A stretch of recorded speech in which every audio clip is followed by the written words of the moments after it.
près de 30 ans que Jacques Legros anime le JT du 13h de TF1 pendant la période estivale. Si les téléspectateurs connaissent tout de sa carrière professionnelle, le journaliste est plus discret sur sa vie privée. Découvrez qui est sa femme. Jacques Legros est de retour sur TF1 pour la période estivale. L'animateur fait partie de ces journalistes à avoir su imposer son style à l'antenne. Arrivé en 1998 sur la chaîne, après être passé par la radio et LCI, Jacques Legros n'a plus jamais quitté le groupe qu'il semble apprécier.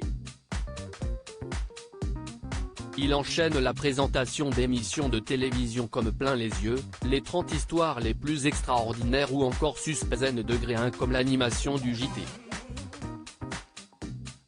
Si certains téléspectateurs ont grandi aux côtés de Jacques Legros, ils en connaissent souvent très peu sur sa vie privée. Qui partage sa vie au quotidien. Télé Loisirs lève le voile sur la vie mystérieuse du journaliste. Qui est Valérie, la compagne de Jacques Legros. Depuis plusieurs années, Jacques Legros partage la vie d'une certaine Valérie, une gastro-entérologue vétérinaire, responsable de la consultation à l'école d'Alfort. Elle est aussi docteure en médecine et chercheuse à l'Institut Imagine de l'hôpital Necker. C'est dans les années 2000 que le couple se rencontre, grâce à leurs chiens respectifs. Elle avait un Doberman qui a failli manger mon petit cavalier King Charles, s'était confié le journaliste à nos confrères du magazine télévision Grande Chaîne. Ce qui est très rigolo, c'est qu'elle ne m'avait jamais vu à la télé et qu'elle est tombée sur mon JT par hasard quelques jours plus tard. Elle s'est dit, mince, c'est le voisin avec qui j'ai engagé la discussion il y a quelques jours. Ça ne marchera jamais, car c'est quelqu'un de la télé, il est forcément insupportable. L'alchimie a pourtant eu lieu. Est-ce que Jacques Legros est marié ? Nous vivions déjà ensemble depuis 5 ans quand nous nous sommes mariés, a déclaré Jacques Legros à nos confrères de Closer. Après plusieurs années de vie commune, les deux amoureux décident de se marier en mai 2007, à leur manière. Se marier à Paris n'avait pas de charme. Le faire dans le village de Pompignac, commune du Sud-Ouest, note de la rédaction, où nous vivions avait plus de sens, a expliqué le journaliste, qui a fait une cérémonie, loin des caméras. Depuis, Jacques Legros et sa femme se sont installés dans la région bordelaise, loin de l'agitation parisienne. Un journaliste discret sur sa vie privée. Jacques Legros est très discret sur sa vie privée et il ne s'expose pas sur les réseaux sociaux, comme le fait l'ensemble de ses confrères.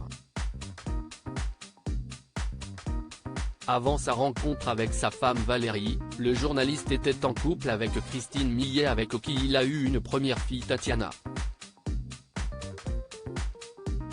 En 2005, Jacques Legros devient père pour la seconde fois d'un fils, Gabriel, fruit de son union avec Valérie. Il est musicien et chanteur. Il rêve de faire des musiques de films, se confiait le journaliste à nos confrères de Gala. Il en profitait également pour révéler que son fils avait été diagnostiqué HPI. Il est haut potentiel intellectuel, avec toutes les fragilités que cela suppose. Beaucoup de problèmes que les parents doivent gérer, confiait-il. Carole Rousseau et Jacques Legros ont-ils été en couple ? Pendant plusieurs années, Carole Rousseau et Jacques Legros ont présenté ensemble des émissions comme Les 30 histoires les plus mystérieuses. Un duo qui a été au cœur de nombreuses rumeurs. On m'a souvent marié à elle, très souvent, avait expliqué Jacques Legros à l'antenne de RTL. Pourtant, les deux journalistes n'étaient pas si complices que cela en dehors des caméras. On avait peu de contacts, on était très potache pendant les émissions. Et puis, Avant et après, c'est vrai qu'on ne se côtoyait pas. Ce qui était le cas aussi avec Jean-Pierre Pernaut par la suite au journal. Mais on était très complices pendant les émissions, avait expliqué le présentateur. Pourquoi Jacques Legros n'est plus au 13h? Bientôt 30 ans que Jacques Legros travaille au sein du groupe TF1, pourtant, le présentateur n'est pas à l'antenne systématiquement. Le journaliste est en réalité le joker de Marie-Sophie Lacaro, à la présentation du journal de 13h de TF1. Il sera donc possible de le voir tout l'été suivre l'actualité des régions de France.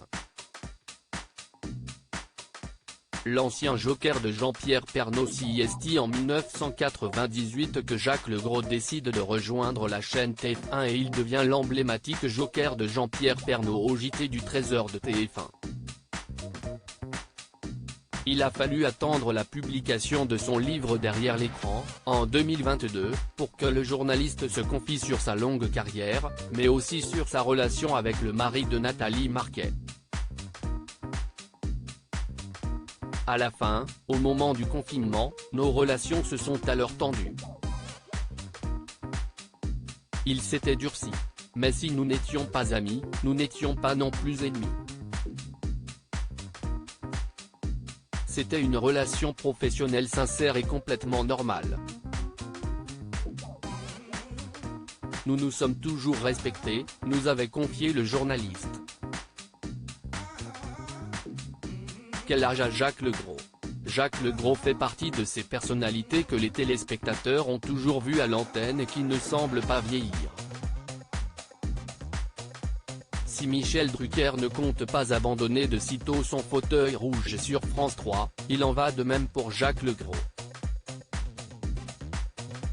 Né en 1951 dans le Pas-de-Calais, ce producteur et journaliste n'a pas fini de dévoiler ses talents au sein de son métier. Quel avenir pour Jacques Legros sur TF1? À l'heure où la réforme des retraites a bouleversé la société française, de nombreux téléspectateurs observent avec attention les journalistes à l'âge avancé qui ne semblent pas vouloir prendre leur retraite.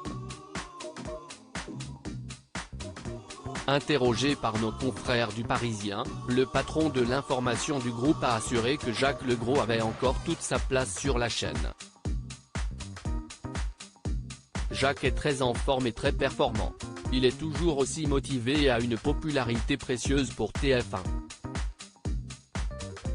Nous savons par ailleurs tous les deux quand cette collaboration prendra fin, a expliqué Thierry Tuillier, avant de conclure, il sera encore avec nous cette année et même en 2024.